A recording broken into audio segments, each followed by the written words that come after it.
Hey, Queen City Gaming fans, welcome back, folks. So today, guys, we are looking over at our Seraphon Battletome. I know I'm a little bit behind on these guys, but I figured, why not get going back again? Alrighty, guys. Sorry about the break with the state of the world it's in right now. Things have been a little crazy. So, guys, the book comes with a ton of lore that you can look over. Some beautiful pictures in here with some excellent terrain pieces that, you know, I kind of wish GW would sell, but they don't. Sad days. It's like the Bone Reaper Castle thing. I really want that. But it doesn't exist. A little example of an army in here. And guys, we do have brand new studio lighting if you haven't guessed yet. So, the painting guides. Alright, so here we go, guys. Into the Celestial Might. Alrighty. So the Seraphon are the lizardmen of old. The lore on them has kind of been a little weird, but essentially they are like light demons, I think. Let's double check that. So in the old book, a lot of these war scrolls had the demon keyword, which I think went away on all these units. Let's look. I know lizards had it. There we go. Order Seraphon Source Guard. Nope, no light demons anymore. So their lore has changed, guys. I'm going to have to read up on that and see exactly what the lizards are again.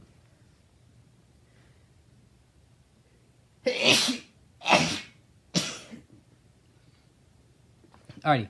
So there are two different battle traits you can choose between the lizards. Between Seraphon. Sorry, I'm going to have to get used to saying that. Lizardmen were my big army in fantasy, and now we're back. So, Seraphon have two different, basically, groups of traits you can choose from. Either the Coalesced or the Starborn. So, all Seraphon have the ways of the Seraphon, which is the warriors of the stars and realms. So, basically, after you choose your allegiance, you either choose the Starborn or the Coalesced, and then they have a couple different factions between the two you can choose. Now they have the Contemplation of the Ancient Ones. At the end of a hero phase, you pick one friendly Slan and replace the spell they know from the Lore Celestial Domination table with a new spell from that table. Choose a roll for the new spell, rolling again if you generate the spell the Slan already had. So pretty good little ability for your Slans, guys. This army is going to be heavy in magic casting, which is understandable because they were super heavy in magic casting in the days of old. So that's a great ability, and it gives you the ability to change your spells out mid-game, which is going to really help in a tournament setting because you can kind of choose which way you want to go. You're not going to be locked in one way for a spell. All right, and then we have the Sacred Asterism, or whatever it's called. At the start of your hero phase, you can pick one of the following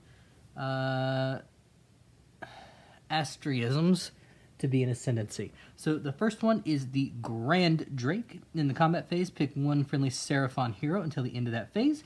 You can add one of the attack characteristics of melee weapons used by that hero. Not bad.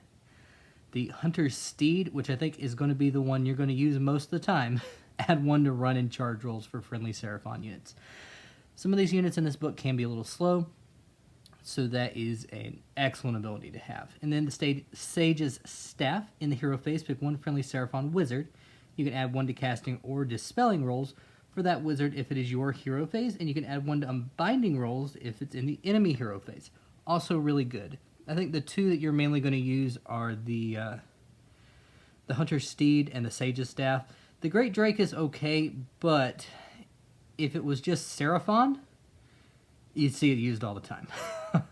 But since it's just a hero, you're not going to see it happen that often. Okay. So going into our two different factions, we have the Coalesced. So the Coalesced is an army. You give it the Kotal's Claw or the Thunder Lizard's keyword. So all Coalesced units in the army gain these keyword and use the extra abilities listed in that constellation. Basically, these are like your chapter trait, or your cities from oh god, what are they called? the Sky Dwarves. Karajan Overlords. Yep, Chaos. Okay, so you can choose either one of those to add in with this, and you get the bonuses of whichever one you choose. So the Cold-Blooded rule, so you ignore modifiers to bravery for coalesced units, which is really good. Predatory fighters, add one of the attack characteristics of Jaws weapons by coalesced units. So the coalesced are going to be mainly your Saurus-focused armies because of that rule. You're going to get extra attacks with the Jaws, whereas Skinks don't really have a Jaw attack. All right, only the bigger lizards do the chompy chompy. All right, so the primeval domain if a territory or if a terrain feature is partially or wholly within the territory of a coalesced army, then any damned, arcane, inspired, and mystic scenery rules for that terrain feature only apply to coalesced units, while any deadly and sinister rules for that terrain feature do not apply to coalesced units.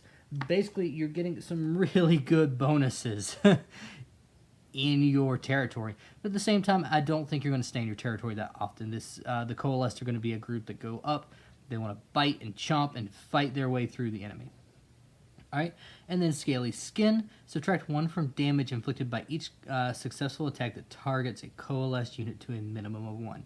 That's really good, especially on your heroes. Okay, so super cool ability. I do like the coalesced, and guys, I'm not going to lie, I am a huge fan of the actual lizard folk and not the skink folks, so this would be the way I would go with this army. Now, the Starborn are what you're probably going to see a lot more often, mainly because they can summon throughout the game. So this is going to be like your skink, magic, kind of big lizard side rather than lots of like lizard men and temple guard. So the Starborn have a bravery characteristics of 10 instead of the bravery characteristic on their war scroll. Now remember, it's just a 10. You still can modify this, but it goes up to a 10, which is really good. All right, essentially you become a death army at that point. So, Celestial Conjuration, you can summon Starborn units to the battlefield if you collect enough Celestial Conjuration points, or CCPs. We'll call them CCPs because then I don't get tongue-tied. All right, so you receive D3 of these points if your general is a Slan or Starseers on the battlefield, and D3 if there is one or more friendly Asteroid Bearer on the battlefield. Okay, so basically you're either going to take a Slan or a Skink Priest as your general and get D3, and then if you take an Asteroid Bearer, which is the guy with the big like pole thing, you're going to get D3 more. So you're going to start the game off start every turn off with 2 D3 points, which, you know, if you roll high, you can summon 10 Skinks. All right, so you also get points in your hero phase before attempting to cast the first spell for each friendly Slan or Oracle.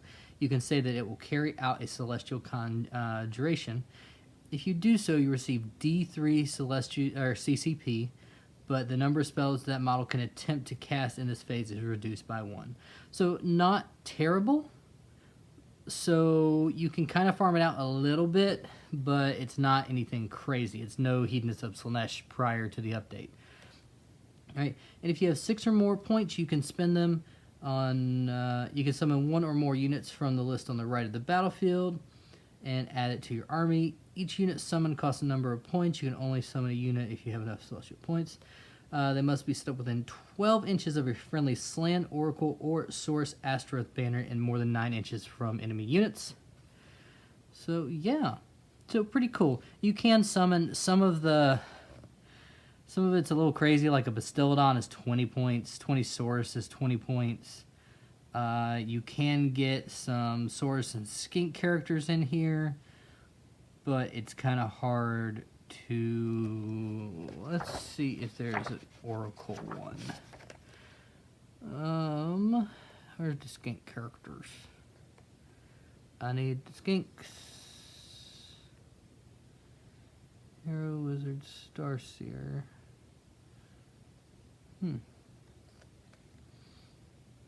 Oh, there it is. Oracle. So these guys, the Troglodon ones, are the ones that you can summon off of.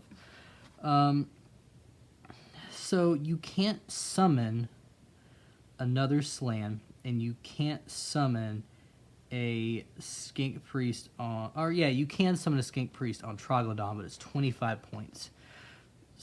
Or a Skink Oracle on Troglodon, which you need basically to bring units in. So if you're playing a Starborn army, you really have to be careful with your characters. If they get sniped off earlier in the game and you can't generate enough points to summon a new one to summon your units off of, and your whole thing is summoning, you're going to be screwed really, really fast. Okay.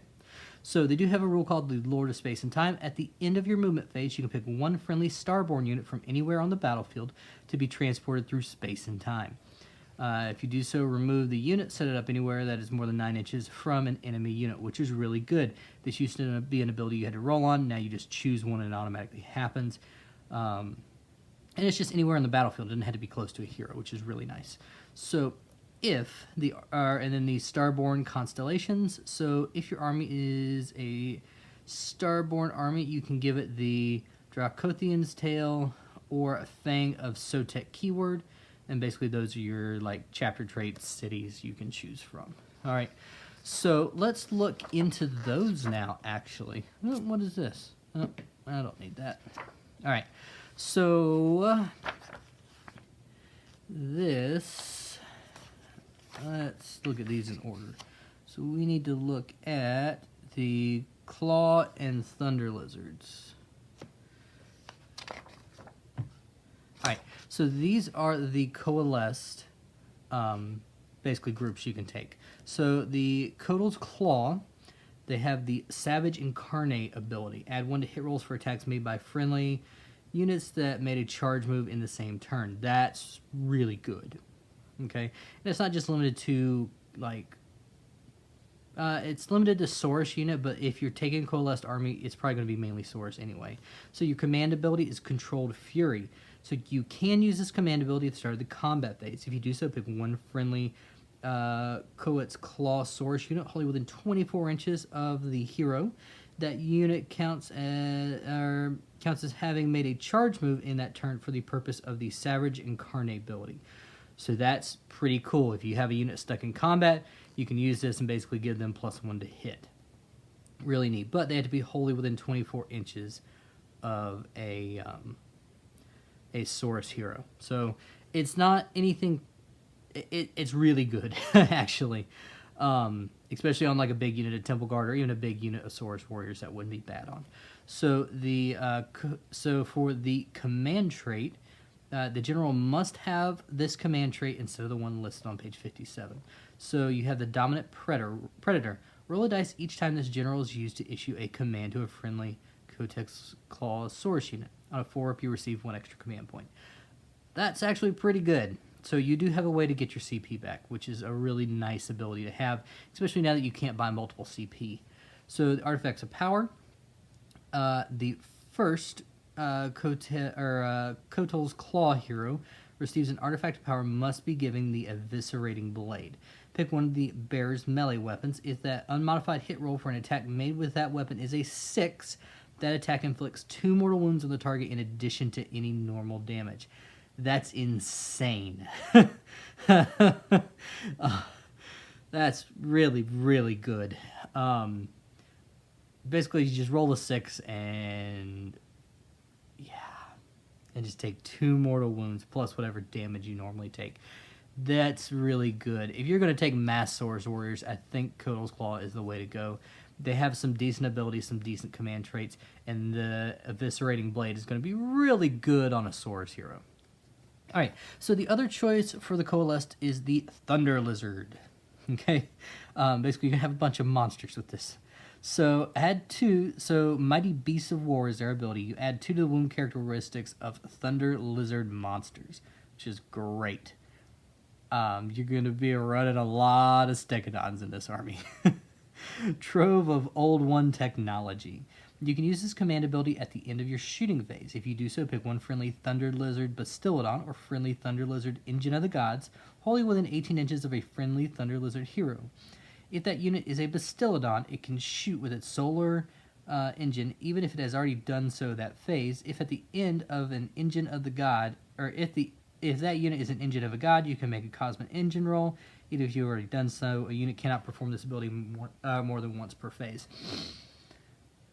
So basically, it allows you a free shooting attack for a command point. And with the Bastildon, that's not bad. An Engine of the Gods, it's not bad either. I don't think it's as powerful as hey, just get +1 to hit on that whole unit, like the Codex Claws, but it's still a decent little ability you can use. All right, and then the command traits. So you're a Thunder Lizard General with a monster mount must have this command trait instead of the one listed on page 57. Add one of the attack characteristics of the weapon used by the general's mount. Not bad, especially on a Scarvet on Carnosaur. So super cool little ability. Now the artifacts of power. So the first Thunder Lizard hero to receive an artifact of power must be given the Fusel of Conflagration. So in your shooting phase, you can pick one enemy unit within 12 inches of the bear invisible to them and roll a dice. On a 1, this artifact cannot be used again for the rest of the battle. Womp womp. Sad days. On a 2 through 3, nothing happens. On a 4 through 6, the enemy suffers D3 mortal wounds. On a 6, the enemy unit suffers D6 mortal wounds. It's not bad, but overall, Thunder Lizards, you're going to have to build a very specific list to use these guys, whereas the Koodle's Claw, you think you're going to have some more variations in the way you can play. Their artifact of power is not the best. Yes, it's some mortal wounds, but at the same time, you roll a 1 and is basically destroyed on the first turn, so your artifact of power is basically wasted. I don't like that. Yeah, so not awful, but not great either. Now, when we go into the, what are they called? The Starborn. So they can take the Dracothian's Tails and the Fangs of Sotek. Let's start over here with the Fangs of Sotek, why don't we? So, first to battle. In the first battle round, add 3 inches to the move characteristics of skink units. Not awful, but not great either. It will really let you get some board control and some board presence, but at the same time, it's skinks. So, yeah.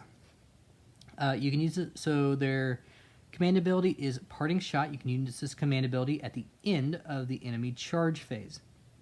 If you do so, pick one skink unit from the Skink's War Scroll or friendly Chameleon Skinks unit that is wholly within 18 inches of a friendly Sotek hero. That Skinks or Chameleon Skink unit can shoot. After you have rolled all the unit's shooting attacks, roll a dice. On a 4-up, the unit can make a normal move. If it does, it must retreat but cannot charge. A unit cannot benefit from this command ability more than once per battle or per phase. So a pretty cool little ability to where you can get out of combat, which is good. You can pair it with a 3-inch move a lot better. And that's what you're going to see a lot with the Starborn. There are going to be a lot of skinks, and there are going to be a lot of like delay and chaff tactics. So that's going to help keep your chaff alive a little bit longer, but your hero does have to be pretty close to the unit to do it. And it has to be wholly within 18 inches. So you have to be very, very, very careful when using that ability. All right, so the command trait, you have the Fangs of Sotek Sars General. It has to be so if it is a Saurus General, it must have this command trait instead of the one listed. If this general is part of an army, or is general as part of your army and on the battlefield at the start of your hero phase, roll a dice. On a 3+, you receive 1 extra command point. That's a pretty good little ability. I do like it. It's not as crazy as this one, or the Koodle's Claw, where every time... Oh, no, that one's only when your general uses it. So this one could be a little bit better with your CP usage. So, Artifacts of Power. First Sotek hero must be given the Golden Dagger. So, pick one of the bear's melee weapons. At the end of any phase, if any wounds inflicted by that weapon in that hero phase were located to an enemy model and not negated, that enemy model has not been slain, roll a dice. On a 5+, the enemy model is slain. That's pretty good. You could have a skink priest go up and go, meh, I stab you, Nagash. But I'm alive because I have 50 billion wounds. Oh, nope, Golden Dagger, you're dead. Boom. It's kind of funny. It will be a cool game effect. I don't know how often it'll be used, or well, I know how often it'll be used. Anytime you take the Fang of Sotex, you have to take it. But it's a neat little ability. Is it game breaking? No. But is it neat? Yes.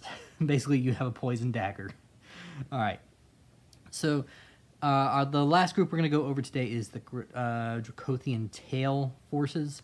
So their command ability is appear on command. Instead of setting up a friendly tail unit on the battlefield, you can place it to one side and say that it was set up to appear as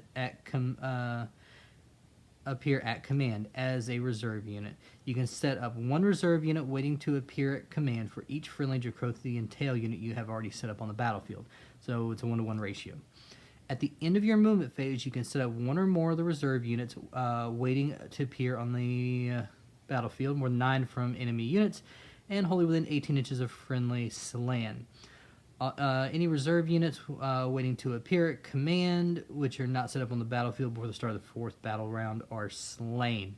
So basically, at the end of the 3rd turn, you have to drop everything.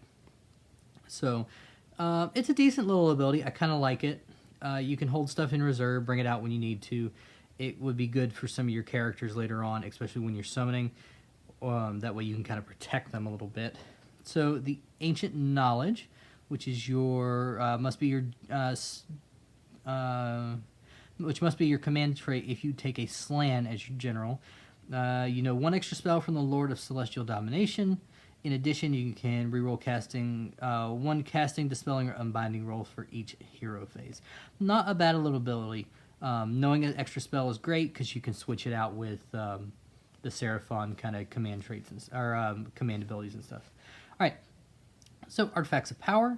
The first hero to receive an artifact of power must be given the God Beast Pendant. The first time the bearer is slain or before removing them from the battlefield, roll a dice on a 1 through 3. The bearer is slain.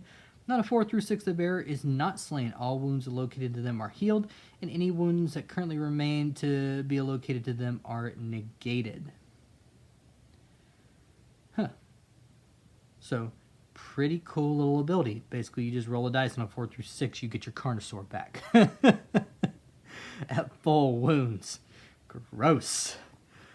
This wouldn't actually be bad to do on the Skink Oracle on the Troglodon, because you're going to use him a lot for summoning, so this way you can kind of have some security within your summoning itself. But guys, that is our first look. We kind of looked into all of the different, I don't know what you want to call them, tribes or whatever you did want to, plus the command abilities and stuff.